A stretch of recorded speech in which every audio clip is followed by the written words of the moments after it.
વડોદરા શહેર Bapod police station હદ વિસ્તારમાં એક મહિલાનો અછોડો તોડીને ઠગ્યાઓ ફરાર બન્યા છે।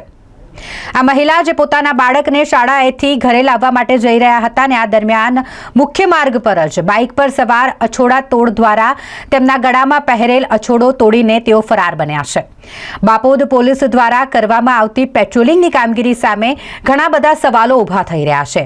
બાપોદ પોલીસની ટીમ ફરી એકવાર વિવાદમાં જોવા મળી છે। મુખ્ય માર્ગ પર આ ઘટના બની છે। દીપિકા સોલંકી નામની આ મહિલા કે જે પોતાના બાળકને સ્કૂલેથી પરત ઘરે લાવવા માટે જઈ રહ્યા હતા ને દરમિયાનમાં જ બાઇક પર સવાર જે ઠગ્યાઓ છે તેમના દ્વારા તેમના ગળામાં પહેરેલ અછોડો તોડીને ફરાર બન્યા હોય। પોલીસની ટીમ ઘટના સ્થળે પહોંચી છે। આ મામલે વધુ તપાસ તેઓ દ્વારા કરવામાં આવી રહી છે। મેં સ્કૂલે મારા છોકરાને લેવા જતી હતી અને સામેથી બે બાઇકવાળા આયા, મંગળસૂત્ર લઈને ભાગ્યા।